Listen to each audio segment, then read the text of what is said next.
नमस्कार। कैसे हैं आप सब? उम्मीद करती हूँ कि आप सब सेफ होंगे और अपने अपने घर के अंदर होंगे। कोशिश कीजिए कि जब तक बहुत ज़्यादा ज़रूरत ना हो आप घर से ना निकलें और अपने आप को बचा कर रखें, सेफ रहें और घर पर रहें। तो आज हम बात करेंगे पिछले हफ्ते जो हमने ऑनलाइन क्लासेस की श्रृंखला शुरू की थी, उसमें आपको मैंने आरोह अवरोह क्या है ये बताया था और सप्तक की परिभाषा और सप्तक के 7 स्वरों के बारे में सिखाया था। तो आशा करती हूँ वो आप लोगों को समझ आ गया होगा। आप लोगों ने सा लगाने की भी प्रैक्टिस की होगी। आपको मैंने बोला था कि आप लोग कम से कम 10 मिनट से स्टार्ट कीजिए और सा लगाने की प्रैक्टिस कीजिए, अभ्यास कीजिए उसका। तो आज हम उससे आगे की कड़ी पर आते हैं।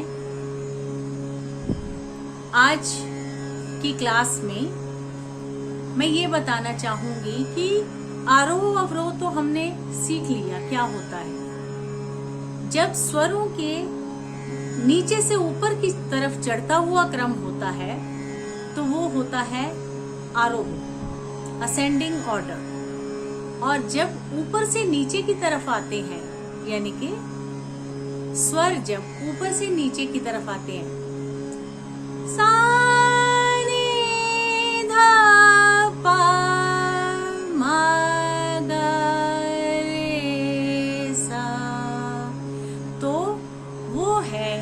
अवरोह। तो ये तो आशा करती हूँ कि आपको क्लियर हो गया होगा। अब हम सप्तक की बात करें तो सप्तक भी मैंने आपको बताया था कि 7 शुद्ध स्वरों के समूह को सप्तक कहते हैं और 7 स्वरों के साथ सप्तक में हमारे 5 विकृत स्वर भी आते हैं, जिसमें मा तीव्र है, मध्यम तीव्र है और रे गा धा नी, ये 4 स्वर जो हैं वो कोमल हैं। तो इस तरह से आपको सप्तक भी समझ में आ गया होगा। अब हम सप्तक के प्रकार जानेंगे कि सप्तक के प्रकार कितने हैं। देखिए, सप्तक में अगर हम सप्तक को देखें तो सप्तक के 3 प्रकार हैं। पहला है मंद्र सप्तक। यह सप्तक सबसे नीचे का सप्तक होता है। इसमें नीचा स्केल होता है, तो नीचे का सप्तक होता है। मंद्र सप्तक में गाने से जो है हमारा बेस जो है वो अच्छा होता है। और मंद्र सप्तक के स्वरों को लिखने के लिए क्या चिन्ह होता है? स्वर जो भी होता है मंद्र सप्तक का, उसके नीचे हम बिंदी लगाते हैं। स्वर के नीचे बिंदी लगा के अगर आप उसको लिख देते हैं तो पढ़ने वाला ये समझ जाएगा कि यह मंद्र सप्तक के स्वर है। उसके बाद है मध्य सप्तक। जैसा कि नाम से ही आपको स्पष्ट है कि मध्य सप्तक यह 3 सप्तकों के मध्य का सप्तक है, बीच का सप्तक है। इसमें ना तो अधिक ऊंची आवाज होती है और ना ही बहुत ज्यादा नीची होती है। तो ये मध्य सप्तक जो है, ज्यादातर मध्य सप्तक के स्वरों में ही हम गायन करते हैं। और मध्य सप्तक के स्वरों को लिखने के लिए किसी प्रकार के किसी चिन्ह की कोई आवश्यकता नहीं होती। समझ में आया? जैसा कि मंद्र सप्तक में हम स्वर के नीचे बिंदी लगाते हैं, उसको दिखाने के लिए, उस स्वर को दर्शाने के लिए हम मंद्र सप्तक के स्वर के नीचे बिंदी लगाते हैं, तो वो मंद्र सप्तक का दर्शाया जाता है। लेकिन मध्य सप्तक के किसी स्वर के ना ऊपर ना नीचे कहीं कोई चिन्ह नहीं होता, तो यह मध्य सप्तक की निशानी है। उसके बाद है तार सप्तक। तीसरे नंबर पे तार सप्तक आता है। यह सप्तक जो है ये सबसे ऊपर का सप्तक होता है, सबसे ऊंचा सप्तक होता है और तार सप्तक में गाने से हमारे गले पर जोर पड़ता है। अधिकतर जो है अंतरे में तार सप्तक का प्रयोग हम करते हैं। तार सप्तक के स्वरों को लिखने के लिए स्वरों के ऊपर जो है वो बिंदी लगाई जाती है। मंद्र सप्तक में जैसे आपने स्वर के नीचे बिंदी लगाई थी और तार सप्तक में जो है स्वर के ऊपर बिंदी लगाई जाती है, तो वो तार सप्तक के स्वर जाने जाते हैं। तो मेरे ख्याल से आप लोगों को तार सप्तक का, मंद्र सप्तक और मध्य सप्तक तीनों सप्तकों के चिन्ह समझ में आ गए होंगे और ये सप्तक के स्वर भी समझ में आ गए होंगे। अब आप लोग अगर प्रैक्टिस करते हैं सप्तक की, जैसे सा रे गा मा पा धा नी सा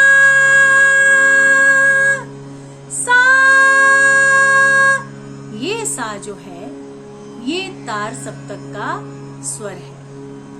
सा सा ये आपका सा नीचे का है और वो सा जो है वो तार सप्तक का सा है जिसके ऊपर हम बिंदी लगाते हैं। तो इस तरह से आप तार सप्तक के स्वरों में थोड़ा थोड़ा जाने का अभ्यास करें और सप्तक को गाने का अभ्यास करें। इसके साथ ही आज मैं आपको सिखाऊंगी एक लोकगीत, क्योंकि मुझे मालूम है कि जो बच्चे लोग होते हैं वो ज्यादा गीत सीखने में रुचि रखते हैं, तो मैं आपको एक लोकगीत भी आज सिखाती हूँ। तो हम आज एक पंजाबी लोकगीत सीखेंगे। पंजाबी लोकगीत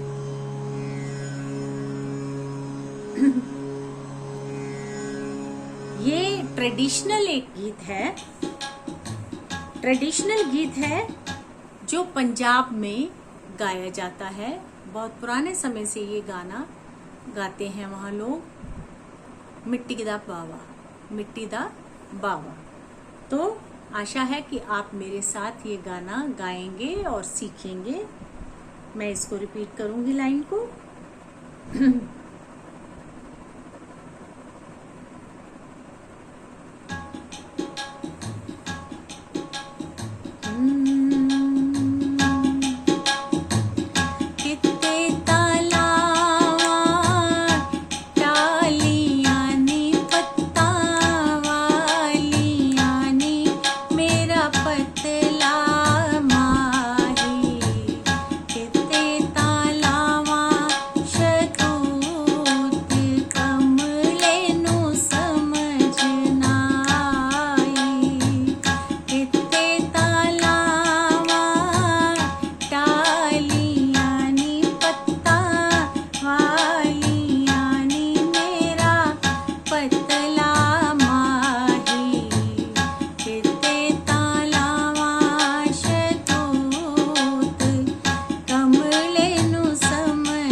इसको आप प्रैक्टिस कीजिएगा, बार बार इसको वीडियो को देख के इसकी प्रैक्टिस कीजिएगा।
गाइए।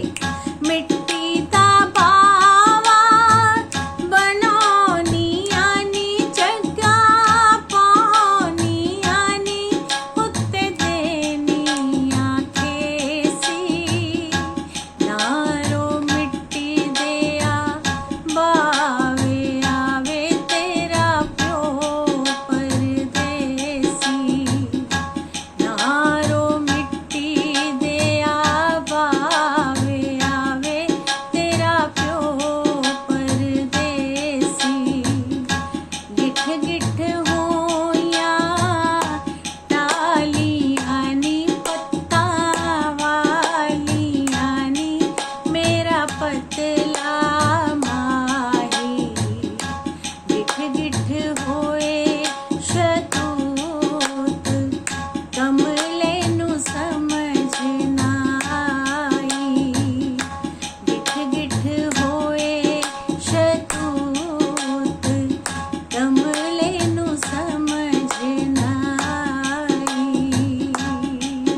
नी कमले नु समझ ना आई। तो ये था पंजाबी लोकगीत। अब आप इस गाने की प्रैक्टिस कीजिए। इस गाने को वीडियो चला के इसके साथ गाने का अभ्यास कीजिए, ताकि आप भी जब स्कूल खुलेंगे तो आप बच्चों को सबको ये गाना याद होगा और फिर हम आपसे ये गीत सुनेंगे। और मैं आप सबसे ये कहना चाहूंगी कि इस गाने को ध्यान से सुने। जो मैंने इस वीडियो में बताया है उस सबको ध्यान से सुने और उसको समझने की कोशिश करें और उसका अभ्यास करें, ताकि जो ये बेसिक चीजें मैं आपको बता रही हूँ वो आपको समझ में आ सके।